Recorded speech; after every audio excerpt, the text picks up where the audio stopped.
Halo semuanya, kembali lagi bersama saya di channel Imanime Celebes, sebuah channel yang akan membahas tentang semua hal unik yang ada di Sulawesi Selatan dan masih banyak lagi. Di video kali ini, kita akan kembali melanjutkan serial Ilagaligo, dan kini kita telah berada di episode yang ke-65.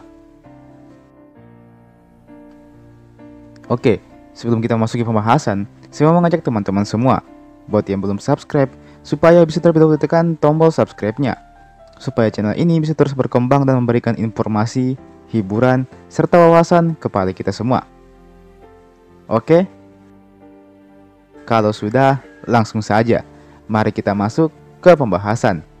Inilah dia Ilagaligo Series episode yang ke-65.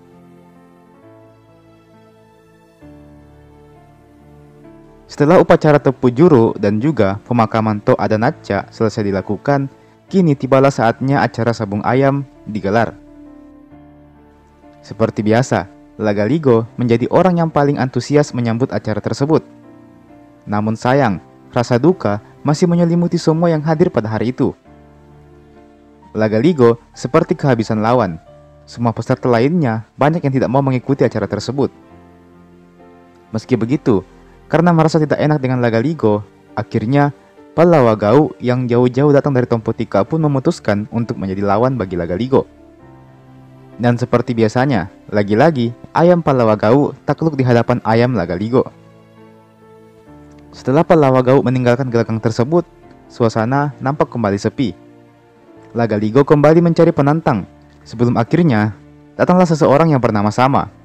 Dia adalah Lagaligo Toraja Keling. Toraja Keling ini berbadan besar dengan perawakan yang sangar. Dia pun dengan senang hati menantang Lagaligo. Selama ini, Lagaligo belum pernah sekalipun kalah dalam urusan menyabung ayam. Meski begitu, lawannya kali ini, yang juga bernama Sama yakni Lagaligo, bukanlah orang sembarangan. Alhasil, kedua ayam mereka pun saling bertarung dengan sengit. Usai pertarungan selama beberapa menit, akhirnya ayam milik Lagaligo pun menyerah dan melarikan diri dari gelanggang sabung ayam tersebut. Ilagaligo Toraja Keling pun keluar sebagai pemenangnya. Ilagaligo mengalami kekalahannya untuk pertama kalinya.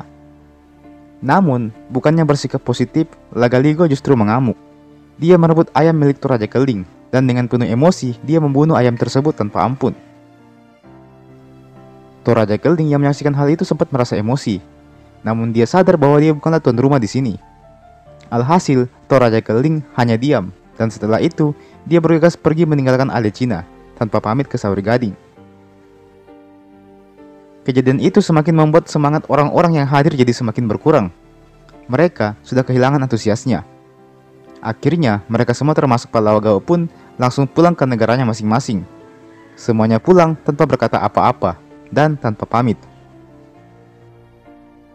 Berita ini pun dengan cepat tersebar ke penjuru negeri Alecina. Berita tentang semua keburukan yang dilakukan oleh Lagaligo. Mulai dari berniat menikahi seorang bisu, membunuh To Adanacha, hingga bersikap tidak sportif di gelanggang sabung ayam. Alhasil, para warga menjadi semakin takut dengan sosok Lagaligo. Apa yang akan terjadi dengan Alecina jika Lagaligo benar-benar akan naik tahta? Oke, untuk sementara, mari kita beralih ke kerajaan Sawamparu. Di sana ada Wetendri Oleg yang nampak semakin murung dari hari ke hari. Dia nampak tidak mau makan dan minum. Hari-harinya dihabiskan untuk merenung di kamarnya. Semuanya benar-benar berubah semenjak dia bertemu dengan Lagaligo. Di satu sisi, dia menganggap dirinya adalah bisu yang suci. Dia tidak boleh menikah dengan manusia. Dia hanya boleh dinikahi oleh seorang dewa saja. Namun di sisi lain, Wetendri Oleg juga tak bisa menampik godaan Ilagaligo. Nampaknya, segala rayuan Lagaligo tempo hari sedikit demi sedikit mulai mempengaruhinya. Dia kini merasakan kebingungan yang luar biasa. Benarkah dia sedang jatuh cinta dengan Ilagaligo? Dalam hati, Wetendri Oleg juga mulai mempertanyakan aturan yang dibuat oleh Kerajaan Langit. Mengapa Kerajaan Langit masih sering ikut campur dengan urusan Kerajaan Bumi? Mengapa dia hanya boleh menikah dengan seorang dewa dari Kerajaan Langit? Harusnya, urusan antara langit dan bumi dipisahkan saja. Biarlah bumi mengatur urusannya sendiri, sedangkan langit juga dengan urusannya sendiri. Demikian batin Wetendri Oleg. Sementara itu, selepas upacara tepujur yang berantakan karena ulahnya, Lagaligo kini kembali bersiap untuk berangkat ke Sewamparu. Nampaknya dia masih mau melanjutkan pengejarannya ke Tendri Oleg. Alhasil, sebelum Lagaligo berangkat, dia pun segera dilaporkan kepada Sawari Gading. Sawari Gading nampak kaget bukan main. Selama ini, dia memang tidak tahu kalau ternyata Lagaligo hendak menikahi Tendri Oleg. Spontan, laporan ini sukses membuat Sawari Gading teringat kembali dengan kisahnya beberapa tahun silam, kala dirinya dengan egois hendak menikahi Tendri Abeng, yang ternyata bukan hanya seorang bisu, melainkan juga adalah saudari kembarnya sendiri. Pada akhirnya, Tendri Abeng lah yang menasihati dirinya untuk pergi berlayar dan menikahi Cudaik di Alecina. Alhasil, hal itu membuat Sawari Gading jadi merasa tak enak jika hendak melarang Lagaligo untuk pergi.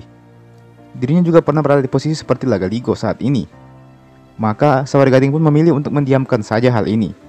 Dia tak bisa menegur, tak bisa pula mengizinkan. Lebih kepada tidak tahu harus berbuat bagaimana. Beberapa menit kemudian, datanglah Lagaligo yang menghadap ke ayahnya. Nampaknya, dia datang untuk menyampaikan rencana yang sudah terlebih dahulu diketahui oleh ayahnya ini. Jika memang itu kehendakmu, maka aku tak bisa melarangmu. Hanya saja, kamu harus tahu, ada resiko besar yang akan kamu tanggung akibat perbuatanmu ini.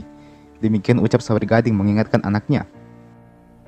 Jangan khawatir ayah, bukankah kita juga adalah keturunan dewa? Itu artinya, kita juga punya hak untuk menikah dengan seorang bisu.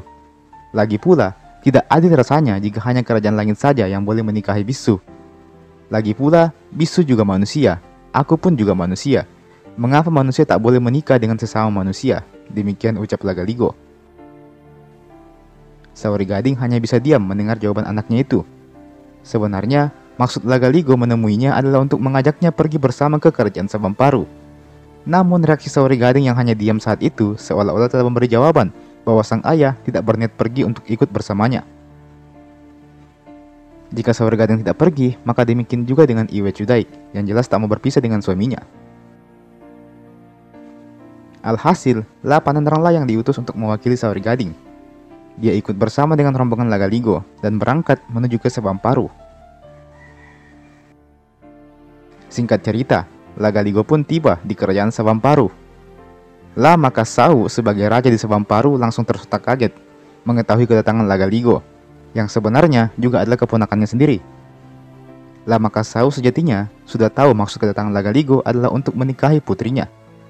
Namun sebisa mungkin Makasau mencoba membujuk Lagaligo agar mengurungkan niatnya itu. Sayangnya Lagaligo sudah bulat keputusannya.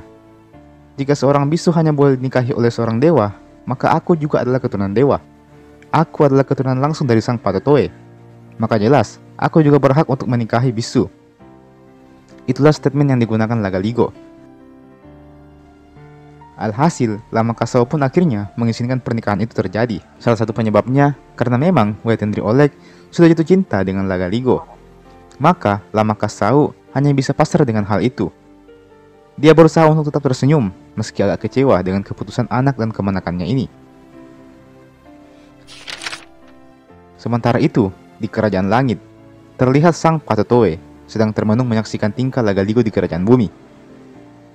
Sang Patotoe mengajak istrinya, Datuk Palinge, untuk mendiskusikan hal ini. Dan ternyata di luar dugaan, Datuk Palinge justru menyetujui pernikahan Lagaligo ini. Menurutnya, asal keduanya saling mencintai, maka itu sudah cukup.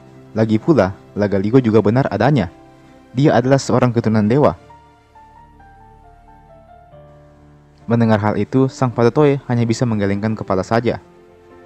Entah apa yang akan menimpa kerajaan bumi kalau pemimpinnya sudah berbuat semena-mena seperti ini.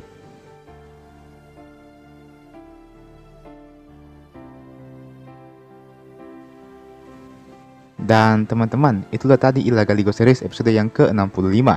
Kita masih akan lanjutkan lagi, mungkin beberapa hari setelah video ini saya upload. Jadi silakan menunggu episode berikutnya.